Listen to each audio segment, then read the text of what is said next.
Hey, what's up? My name's Grant Kanoki. I'm a singer, songwriter, producer, and artist, and you're listening to Power 98.5.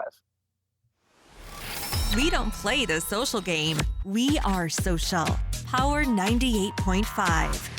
You're listening to Power 98.5, powered by United Angels Dream, your number one resource for public relations, entertainment, and multimedia. Contact them today at unitedangelsdream.com. Prepare yourself. Okay, let's go.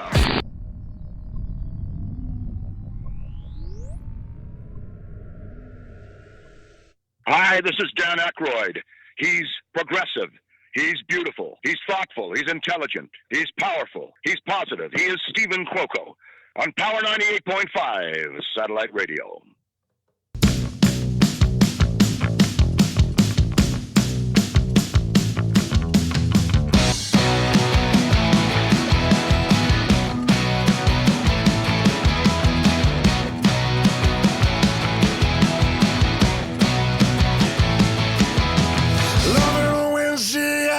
She don't feel it. She's crazy if she think that I can't see it. She says she's waiting over me this time. Says she'd like to leave this whole damn thing behind. I said, hey, wait, I got something left to say. You should know before you're on your way. If you wanna run as fast as you can. All right, now that's the that's a vibe that we want on this Wednesday afternoon. Blues, soul, burritos, and not always in that order. My good friend Drew Dixon, how are you? I'm great, man. I'm great. How are you, man? I'm freaking I'm like stoked. I'm really, really stoked. I told you before we came on live, we've been working on this for quite some time. Here we are. Yeah, man. Right Yeah. now, we've got playing Run. New track published this year, 2021. Drew Dixon. Tell us a little bit about this. Man, so it was part of a 4-song EP that we recorded last February with the intent on touring on it over in Europe, actually. And obviously, like everyone else, our 2020 was vastly different than we thought it was going to be. So we ended up putting out the songs kind of one at a time throughout the course of the shutdown, and that one was the last of the 4, and it came out about 2 months ago, and it was actually the song we've had the longest. I wrote that song 2017, 2018 maybe, and we played it live a bunch. It got great responses, so when it came time to sit down and figure out what songs we wanted to go in the studio with, that was at the top of the list. But it ended up being the last one we put out just for no particular reason. And it's been really cool to see the response. It's gotten a great response from people that for people living in Nashville, you never really know how it's going to get received, how the genres that I fall into get received. But it's been awesome, man. It's been warmly received, and I'm really, really proud of it. One of my favorite tracks by you is Whiskey and Wine.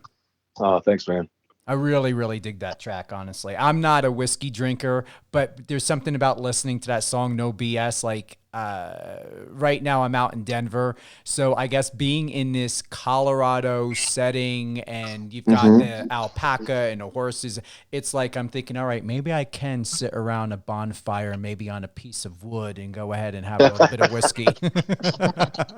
Yeah, for sure. Well, that's awesome, man. Well, that's like a cool thing to hear about anything that, like, any art you create, I guess, man. Like, that's when I write, it's always very I've been told it's very theatric, and it's very I don't know, you can see the characters, and that's the greatest compliment to me, man, because I enjoy that. I like reading a lot, and so that when I read a book or when I read whatever, that's what I want to take away from it. So for my songs, if I can create something that makes you see yourself somewhere or see these characters somewhere specific, that's awesome. That's an ultimate compliment. I want to thank everyone for tuning in today to be here with Drew Dixon as well as myself live on air with Stephen Cuoco on Power 98.5. We're going to be doing a live music drop of Run, Drew's new hit single. Right now, what I'm going to do, Drew, is I want to go ahead and give everyone a really, really in-depth experience. And I'm going to start off with whiskey and wine. I want to play that live right now. Cool. All right, here we go.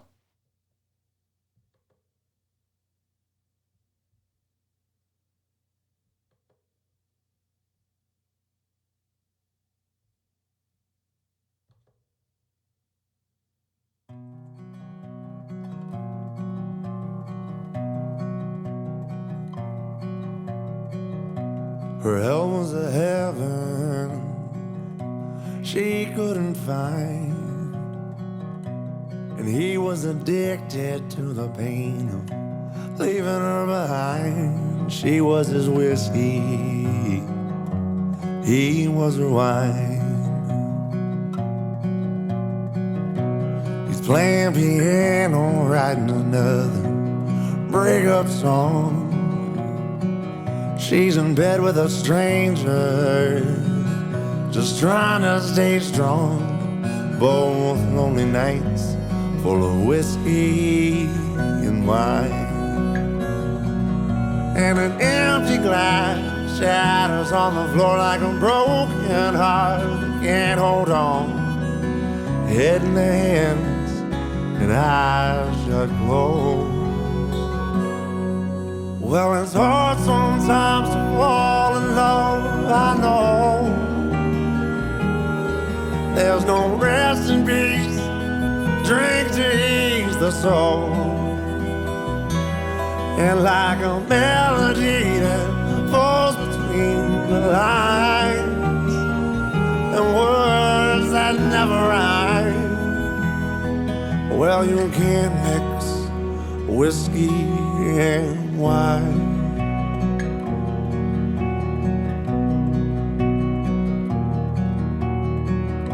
They lie to themselves, thinking they can just move on, and already missed the sting like a needle in the arm. If they only loved her, does it really love at all? And an empty glass shatters on the floor like a broken heart that can't hold on. Head in their hands and eyes shut closed. Well, it's hard sometimes to fall in love, I know. There's no rest in peace, drink to ease the soul. And like a melody that falls between the lines, and words that never rhyme. Well, you can't mix whiskey and wine.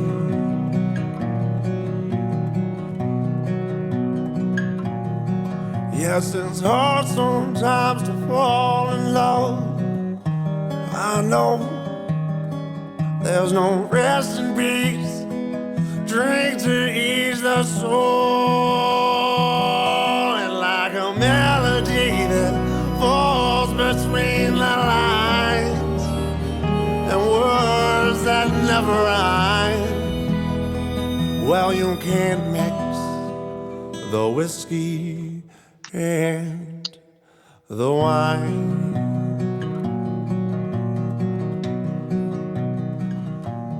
Really have that voice. Like, it reminds me a bit of Johnny Cash, like his energy, like you just know who you're listening to. Thank you, man. I appreciate that. How does it feel to hear that? It's great, man. 'Cause it goes back to the whole just being able to convey an emotion or a scene or a person or a place through lyrics. And if my voice can lend itself to furthering that, that's awesome, man. That track belongs in a Clint Eastwood movie. Call up Clint, man. Get on the phone. I should probably contact his rep and get him on the show. Seriously. That'd be awesome. Let us know, what has your journey been like, Drew, leading up to now? I mean, you know, like you shared, you know, things are opening up, you know, coming out of the pandemic. But before the pandemic, what was life like for you personally and professionally, being a music artist? So I grew up in South Carolina. I don't know how far back you want me to go, but I grew up in South Carolina, and I grew up in the 90s where I'm from Columbia, South Carolina. And during that time, Hootie and the Blowfish was huge, and they were everywhere. And they lived in my neighborhood and all that stuff. And that had a profound effect on me and an influence on me, because you would see them, the drummer would be rollerblading through the neighborhood, and they'd be playing these awesome kind of pop-up shows around town, even when they were huge. And from that, other big 90s artists would tour through Columbia. And so I was fortunate to have a dad that would take me to these shows, man. So I got to see some really, really cool artists at a young age. And I got to see like Blues Traveler, Johnny Lang, there was Farm Aid because of Hootie. It was in Columbia. So like Willie Nelson and Neil Young and all, the list goes on. But so that was the start of it. And I knew from a very early age that was the direction I wanted to go. And so when it came time for college, I chose University of Georgia in Athens because of the music scene in Athens. It was another scene that I had started to listen to with Drive-By Truckers and Widespread Panic and guys like that. So I kind of fell in line for that. So get to Athens and was there for, how long did I stay? I stayed an extra year after I graduated. So I was there a little under 5.5 years. I don't know. So either way. So that again had another effect on me, because Athens has such an eclectic music scene. It's such a melting pot of influences, and I guess a lot of college towns are.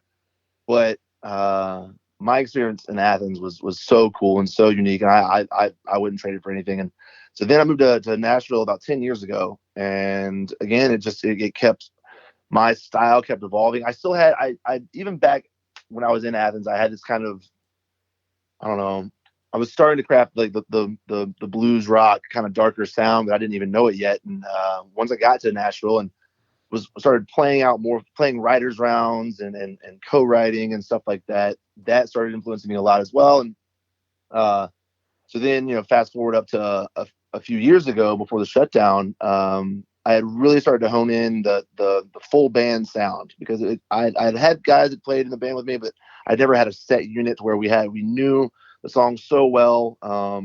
We could, create that vibe on stage and that energy on stage. And so in 2000 and I'm losing track of years, but in 2019, we had some really, really cool opportunities.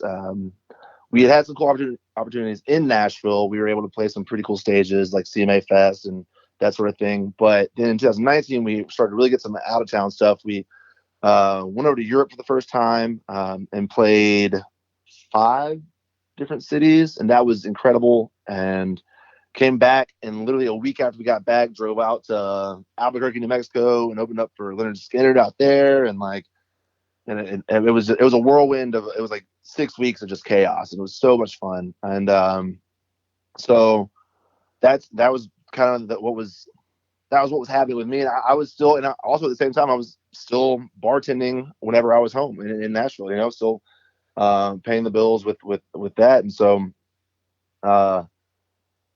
we were planning also for 2020, we had 2 tours booked in Europe. We recorded, like I mentioned earlier, we recorded the 4 songs in February. We had a tour booked for the UK in April, and then Europe, UK and Europe for September. And obviously the shutdown then happened. And so it obviously stopped the wheels from turning. But for me, it was a weird sense of calm with it, because in this business, whether it's music business or any business, there's a lot of times where you're not really sure where you fall in terms of progress, like how far along you are, how close you are to where you want to be, that sort of thing. You just know that you got to work as hard as you can, because there's other people out there working just as hard or harder, and you're trying to keep up. You want to make sure that you don't fall behind. You want to make sure that you're outworking the next guy. So when the shutdown happened, it was sort of this weird calm that like everyone's not working right now. No one's working harder than you. No one's doing the things that you think you should be doing right now. And so that was a weird kind of epiphany that I had at some point, because I realized how calm I was for like the first month. I was like, oh wow, that's okay. That's what it is. And so that was great. And then after I got over that, I started getting really, really ready to get back on the road again. And so that I had the opportunity to play a couple shows last fall, which I was very grateful for. I think we were up in New Hampshire maybe, and that was a lot of fun. And then we got to play another show in South Carolina towards the end of the year, and that it was just scratching the itch of being on stage. And Nashville opened up very gradually and very slowly. We just got back to fully wide open about a month ago, and but they started having writers rounds. And if people listening right now aren't familiar with what a writers round are, I keep saying that it's basically you get songwriters that get on stage and play acoustic, and you get like anywhere from 2 to 4 to maybe 5 people on stage, and they literally just go down the line and then circle back around and just play their songs essentially. And so they started having those around August of last year. And I remember it had been so long since I had heard myself through a monitor or a speaker or anything, or even my guitar through a monitor or speaker.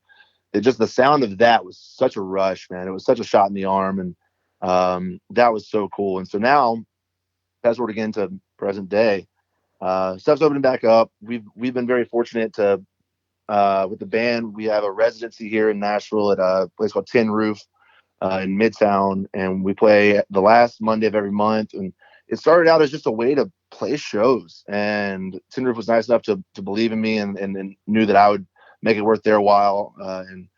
I've had my buddies come on, and we usually have a couple other acts other than myself play. And we've been doing that, and then now there's other shows popping up as well, which is so much fun. We played a place called Exit In last week. We played Basement East back in May, which these venues, if you're not in Nashville, you're not familiar with. They're just they're these venues that I have a lot of respect for, and it's been very cool to be able to be on that stage. And so, yeah, man. And so now again, back, personal, professional life, it's like the music is coming back steadily. It's great. That ball's rolling in the right direction, and it's starting to pick up pace again, which is always exciting. I'm still bartending on the side because there's not enough coming in from music right now in order to sustain it. But it's been so nice getting back to normal, and Nashville being wide open again. As frustrating as sometimes as the bachelorette and bachelor parties are to deal with when they're on their party trucks in the middle of the road going 3 miles an hour and you're late. Man, it feels really, really good to be getting back, because it's all like a means to an end for me. So it all just means if the world's opening back up, that means music's coming back, and that's the most exciting part. I remember when you and I spoke a couple months ago, we were talking about conditioning and training, and what have you been doing with your voice? What have you been doing to condition yourself during this time up to now?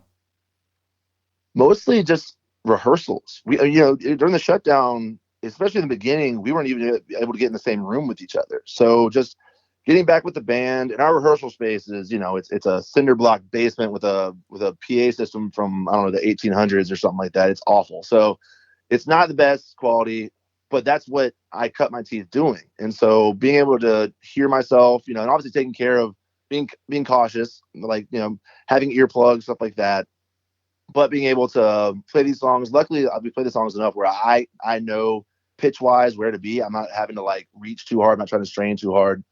But having those rehearsals with the full band, not just, in a room by yourself, with the full band, with the extra noise, with, everything else going on, that's helped me start to get my voice back to where it was before. And then obviously the residencies help so much, because there's only so much you can experience in a rehearsal room. You have to be on stage. You have to be in front of somebody.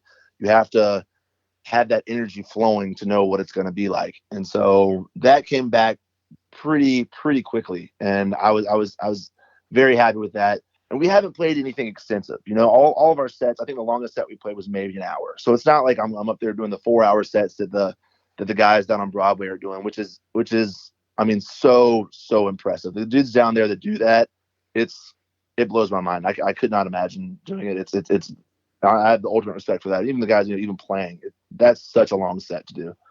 These guys do doubles and triples sometimes. It's outrageous. But so that's what I've been doing, just playing with the band, making sure that I'm singing stuff that I'm familiar with, making sure that I'm choosing keys that my voice is familiar with, and we've gradually started to introduce new stuff in different keys, and that's sort of been the I don't know, the exercise of how to of keeping it healthy, but also developing it, because you want to continue to get better, essentially.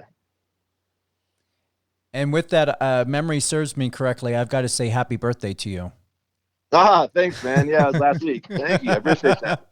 And a big shout out to Adele. The event that you went to, or excursion, looked pretty awesome, especially the food, the tacos. Yeah. Oh yeah, absolutely, man. It's so Adele's been great. We've been together for a while now, and it's her stomping grounds over there, man. She goes to Asheville a lot. We were in Asheville, North Carolina, and we had a blast. We were at this place called White Duck Tacos. Shout out White Duck Tacos. Oh man, it was like right on the riverfront, and we had just driven in. We literally drove straight from Nashville right to that place, and man, those tacos were incredible. And obviously, like you said the intro about the burritos, man. I'm a sucker for Mexican food, man, and burritos, tacos. That's my jam, dude. So we went right there and took care of business. But yeah, then the next few days we kind of spent like waterfall hiking and just chilling outside, and it was super relaxing and chill. And it was my 34th birthday, so it's not like I wanted to, I don't know, I've been over having a celebration for my birthday for a long time, and so that was really like the coolest way I could have spent it. It was a lot of fun. You look 25, to be honest. Even Thanks, with man. the beard, you still look 25. Thank you very much. Well, it's funny that I've looked like this, except for the length of facial hair and hair. I've basically looked the same since I was like 18. I've looked 30 since I was 18. So it's been a thing. Imagine when you shave off that beard. I bet you could pass for like really early 20s, because your skin is really good. Thanks, man. One of these days I'm gonna give it a shot, but we'll see how it goes. I think if not a clean shave, like a David Beckham or maybe a Jason Statham type of stubble. For sure. Yeah. There's a good comparison either way, so I'll take either one. For everyone tuning in, we've got the legendary, and I mean legendary because his voice is absolutely timeless. Drew Dixon, good friend. Thanks, you are welcome. I've had the pleasure to know him for quite some time now. We've been wanting to get him live on Power 98.5. And the timing is just absolutely perfect. And with that being said, why is because his new release, Run, you can find it on all major platforms. Apple Music is the go-to for me. We're going to go ahead and we're going to do a live music drop of Run. You ready? Yeah, let's do it. All right, here we go. Run by Drew Dixon.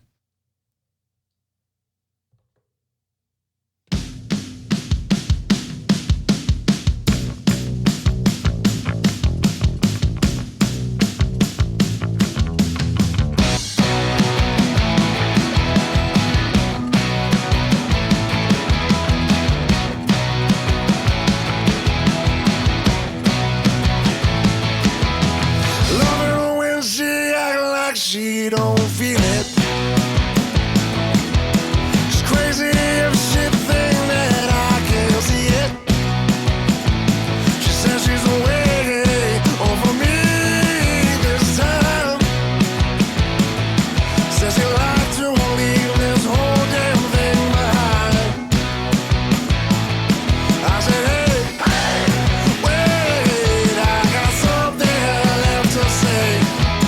You should know before you're on your way. If you wanna run as fast as you can,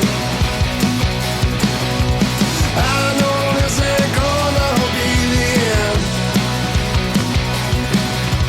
You ain't gonna find a better man. I know you'll come crawling back again.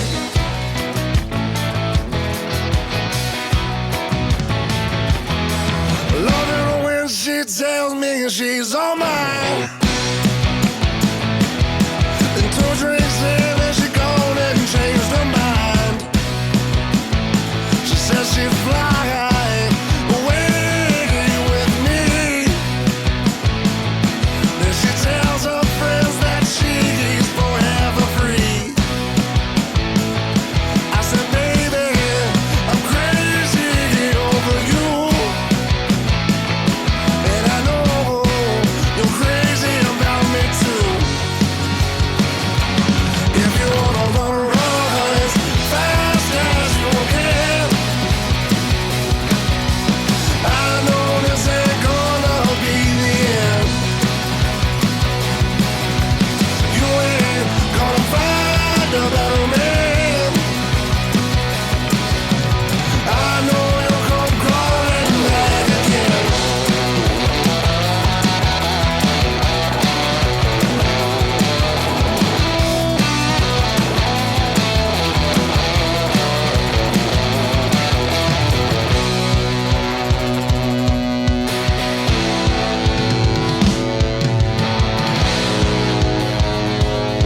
this ain't gonna be the end.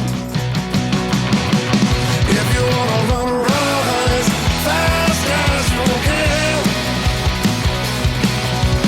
I know this ain't gonna be the end. You ain't gonna find a better man. I know you'll come crawling back again. Back again.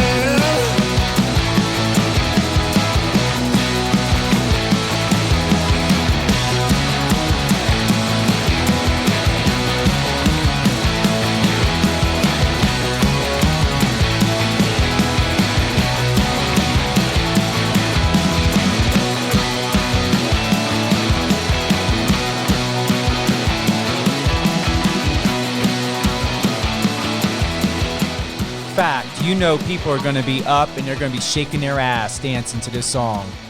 I hope so, man. I hope so. It's really, really good. And you know what?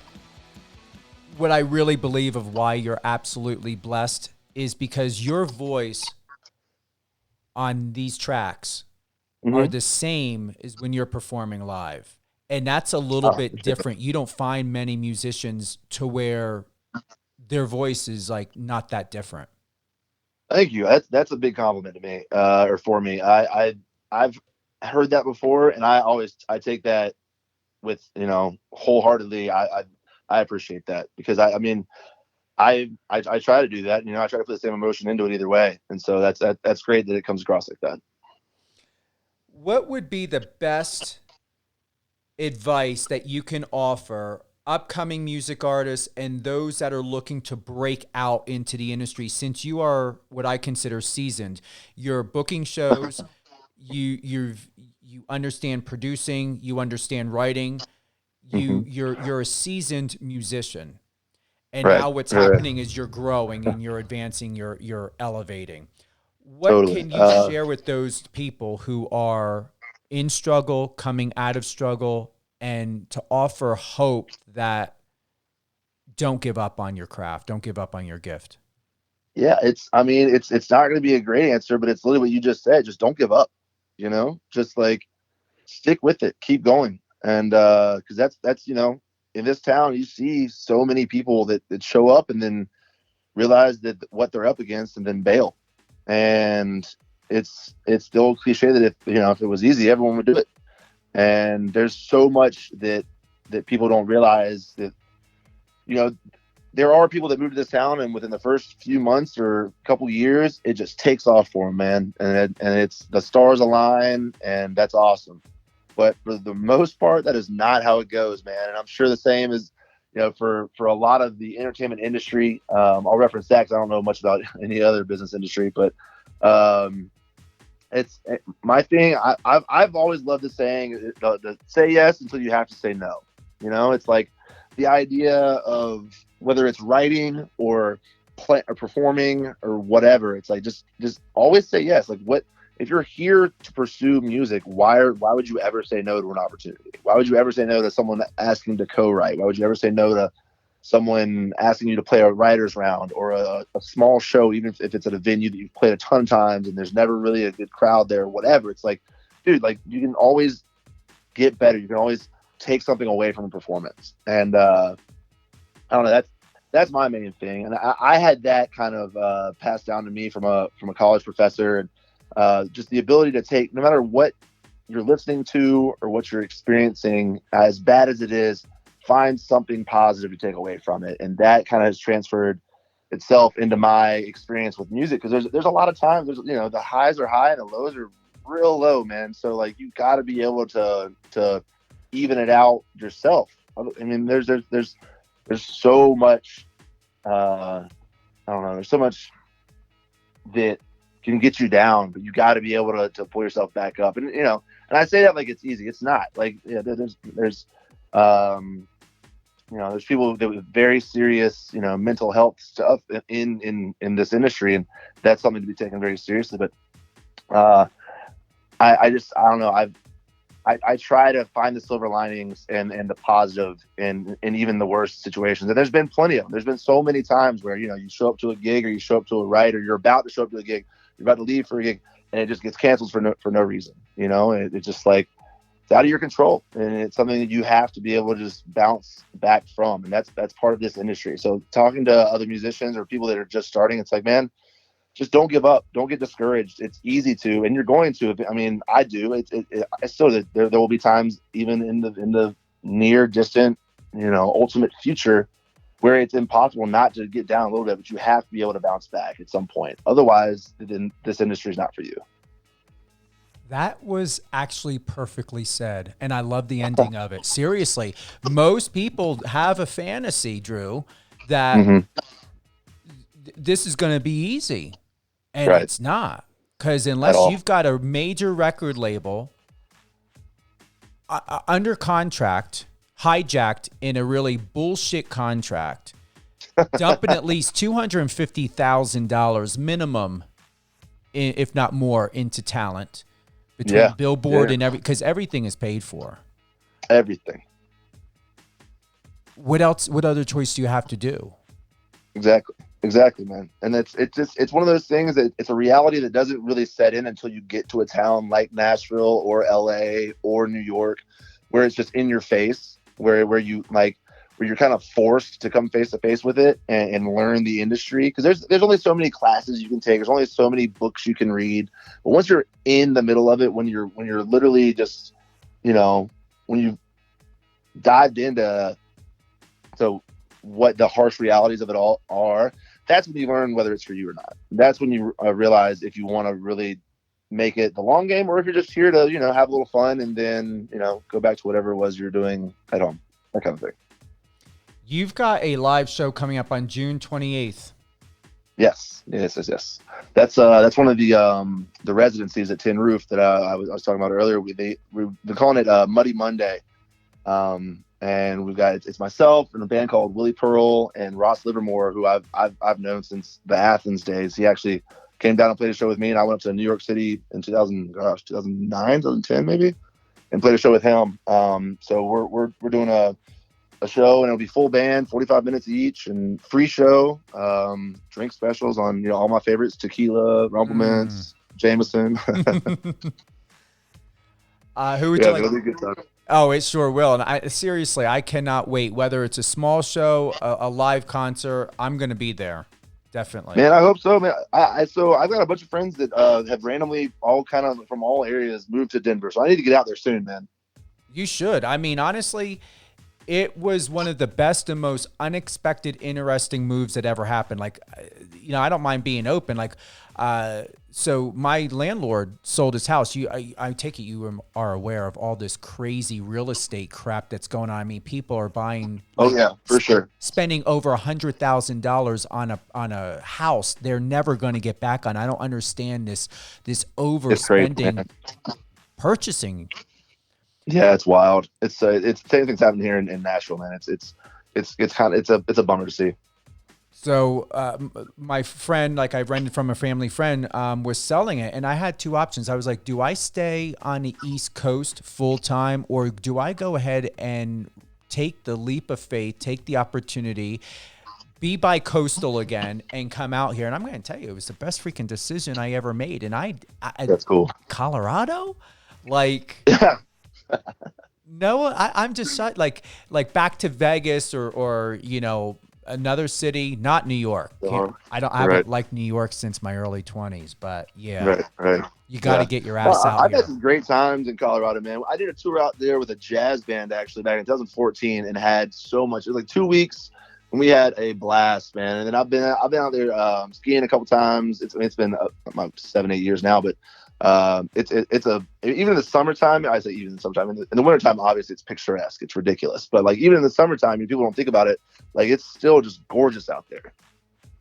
Well, I'm serious. I hope you do book a show out here, because there are a lot of places that will. How the heck would they not open up the doors for you? Yeah, come on. Appreciate it. Thanks, dude. Who would you like to give a shout out to?